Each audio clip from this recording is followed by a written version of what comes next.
Hi, Misha here, and earlier this year I showed you this model. This is a 1/24 scale resin of Apollo 11 as the command module splashdown. It does have an interior. Here's the little door, and it does come with a pretty nice wood stand. And I promised then I would kind of revisit the different NASA programs, Mercury, Gemini, and Apollo, with this month, July 2019, being the 50th anniversary of the first moon landing. I thought we would do these out of order, and let's do Apollo. In a perfect world, I would have actually had this out on the correct date, but sorry guys, life sometimes gets in the way. It's annoying like that, huh? So I thought I would just talk a little bit about the history, but really not too deep, because there's great documentaries out there from professionals. I was just going to give some personal stories and stuff and go over a little bit of history. To join the large model here, I've got a 1/72 scale die-cast from Dragon. This is actually of Apollo 7, which was the first crewed mission to go into space. And then this big thing is the full Saturn V rocket stack. I decided to lay it on its side for obvious reasons. This is actually 1/200 scale. If it were to be in 1/72, it would be as long as my table. So it is what it is.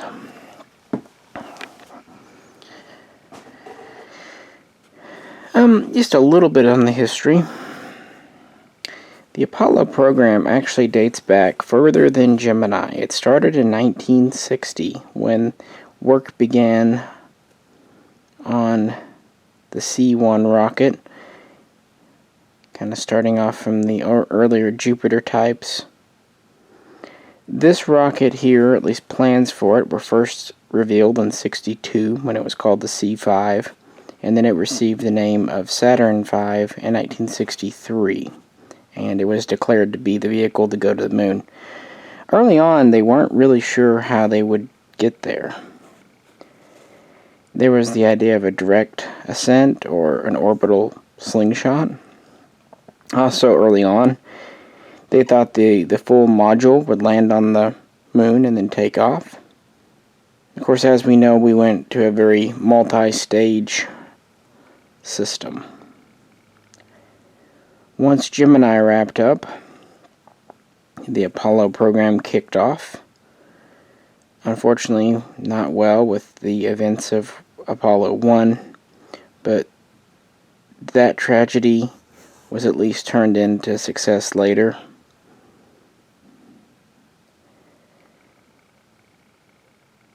There would be 2 test flights, Apollo 4 and Apollo 6, which were unmanned.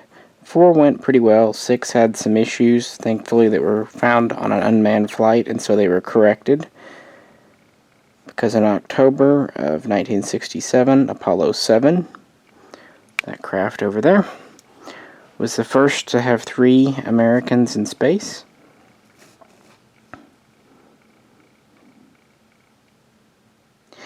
And then Apollo 8 would be the first to go to the moon in December of '68. Excuse me. Yeah, I said all that wrong. I do apologize.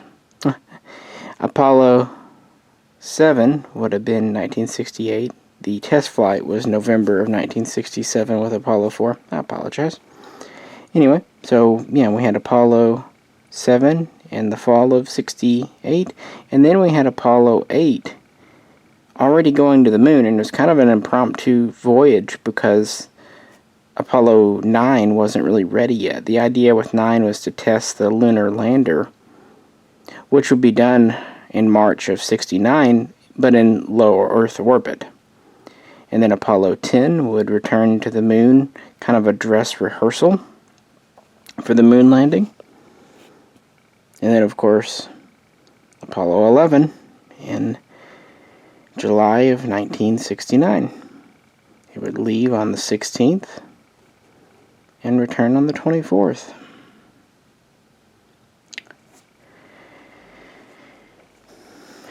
The full Saturn V stack was just about the most powerful machine man has ever created, even 50 years on.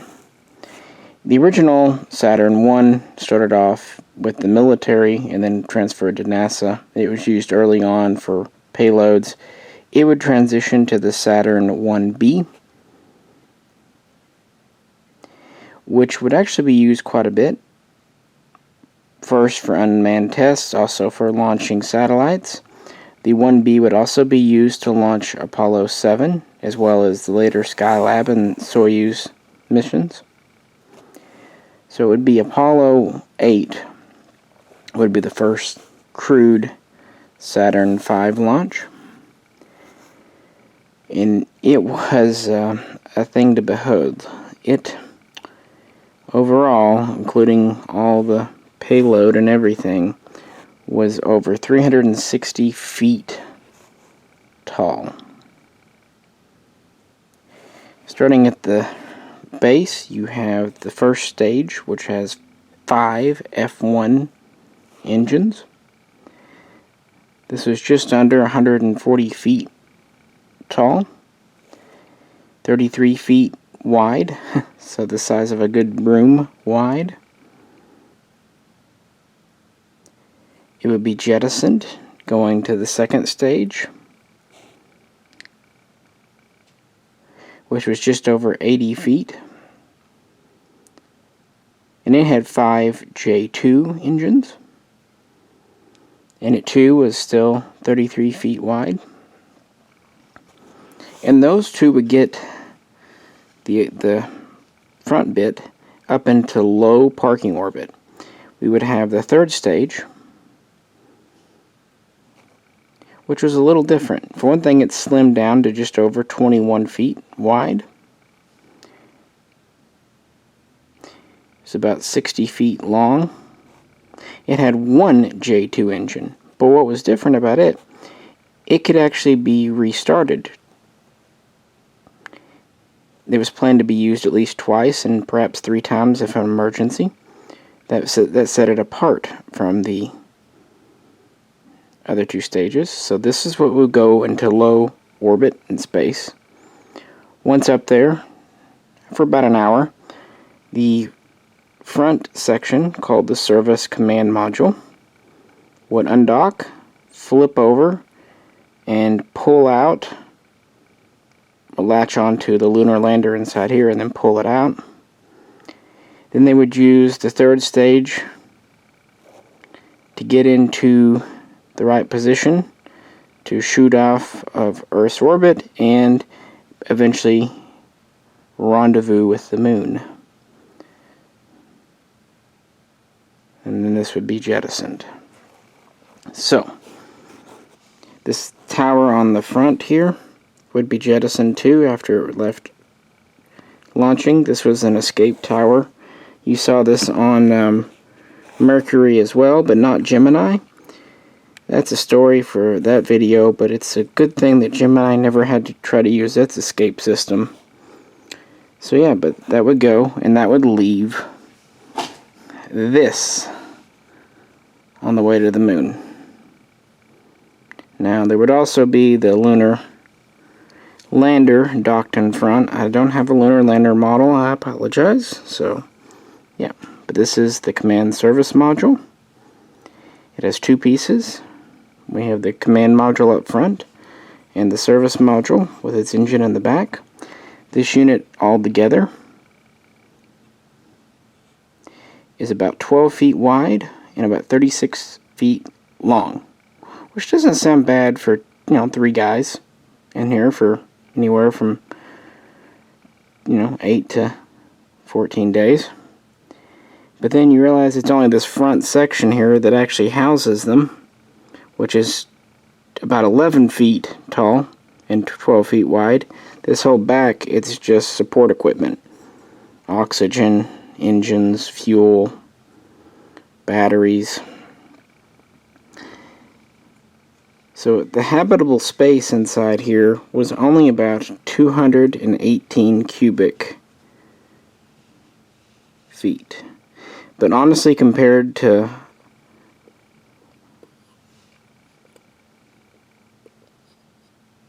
Gemini, that was absolutely spacious.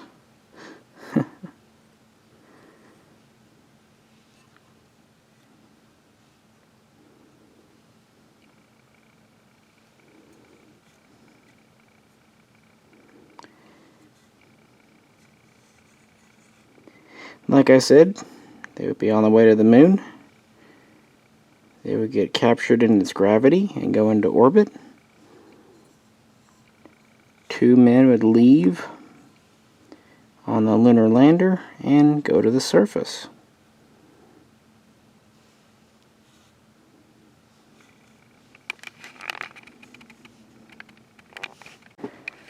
Looking back, using a historical point of view, ideas seem obvious and inventions seem intuitive. Wars have obvious conclusions and results. Decisions can be looked at with 20/20 vision. And historical events, amazing feats, often look easy, be it exploring, pioneering a new continent, going across an ocean, going into space, or going to our nearest rock in space. So 50 years on, we kind of take Apollo for granted. It worked, and looking at the TV coverage, it worked without flaws. Of course, we know, anyone who looks, that there were lots of things that did go wrong, but thanks to men with probably more guts than sense, and probably iron bladders and sphincters, or maybe not, they were using contingency plans. These men trained day and night. If this went wrong, do this. If that didn't work, do that.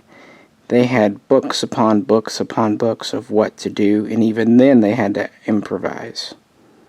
So the Apollo 11 landing on the moon on July 20th today is a historical fact. But it was rather a nail-biter at the time. They were nearly out of fuel. The original landing area wasn't suitable. They had some equipment malfunctions. And even if they landed, they weren't sure that the LM could take off from the surface. That had never been tested before. There was no way to test it. So the nation was prepared, at least behind private closed doors, to admit the loss of the astronauts, or even worse, that they were literally stranded on the moon. But thankfully that didn't happen. They would land on the 20th, they would stay on the surface a bit over 6 hours, and then early on the 21st, Neil Armstrong would step out. He would be joined about 20 minutes later by Buzz Aldrin, and they would hop around on the moon for a little under 2.5 hours. And then they would collect some rocks, set up a few basic equipment for testing, and thankfully the lunar ascent worked. They rendezvoused again with Columbia and set course for Earth and splashed down in the Pacific Ocean 3 days later.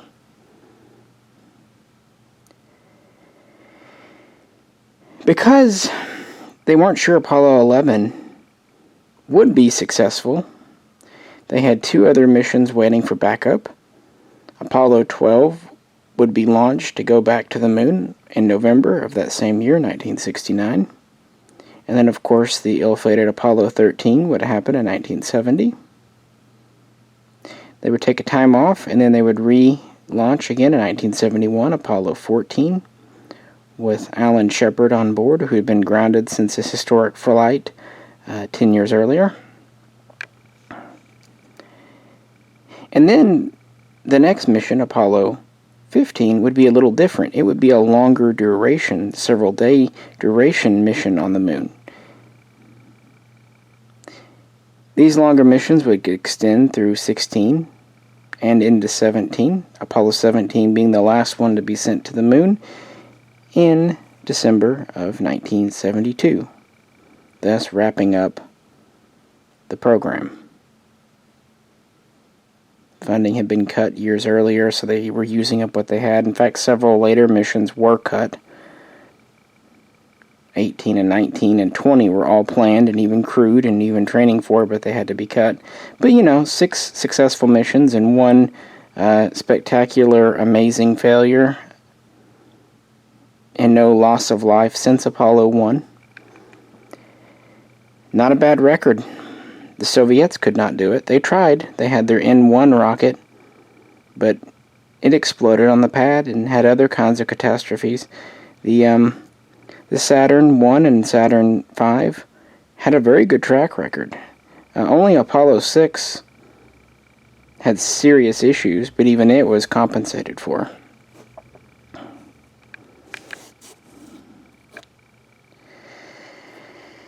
While the Apollo craft was made for the whole moon mission, that was not its only use. Not at all.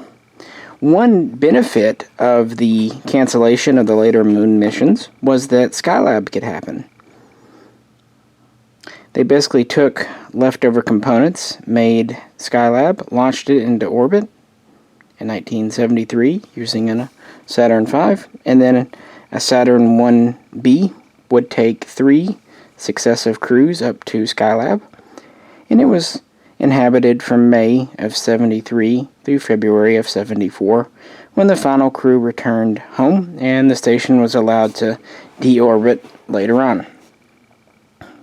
And the swan song of Apollo was the Apollo-Soyuz test project, which I think was just an amazing project for international cooperations and scientific and just, leading the future. I mean, that was the very first tiny step towards what would be the International Space Station, as well as earlier cooperation with Mir. And anyway, just a really neat thing. But that would happen in 1975.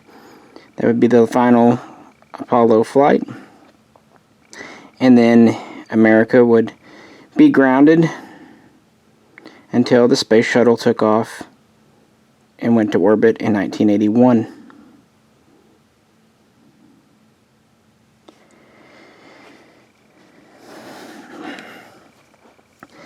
Apollo took 24 men to the moon, 12 of whom walked on the moon.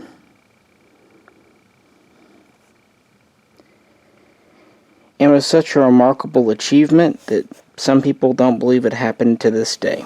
And to that, I'm not going to get into it. I'm just going to say, just because someone doesn't feel they are capable of doing something, never ever underestimate your fellow humans.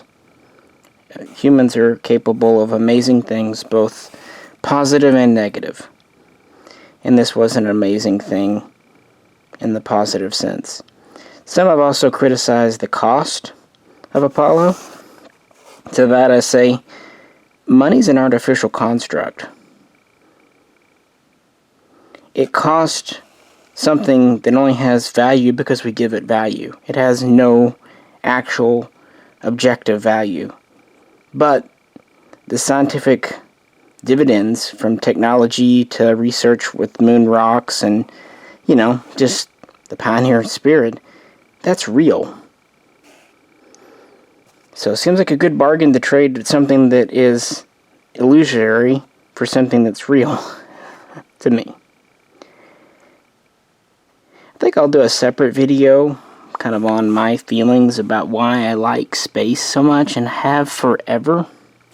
I'm not even sure what really got me started on it, but I remember even as a small child, 3 years old, I was interested in space.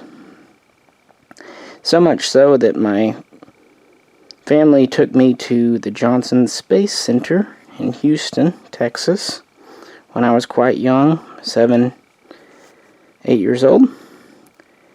There they actually had, and still do today, have the only Saturn V stack on display that's actually built from components that were originally intended to fly. Other Saturn V displays in the world are mock-ups or, training type things. They actually started to assemble it in 1977 for visitors to see, finishing it up in 79. And when I was there in the 80s, it was just out in the weather. You could just walk up to it. I've read since then, I haven't been back, that around 2005 they refurbished it and now they built a structure over it to better protect it, which is probably a great idea. They also had something that looked very much like this. Where are we at? Here he is. There. They had a returned command module. It was actually Apollo 17. America was its name. And you could walk up and touch it. They had it on display with the door open. And, mannequin astronauts inside. And you could, it was right there.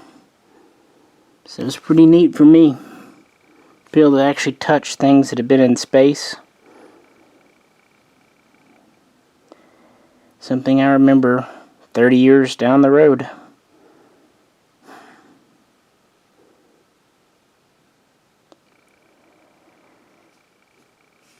So it's been hugely influential with me my entire life.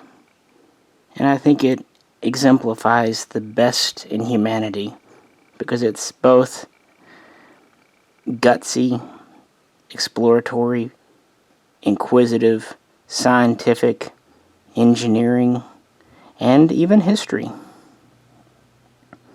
Everything is embodied.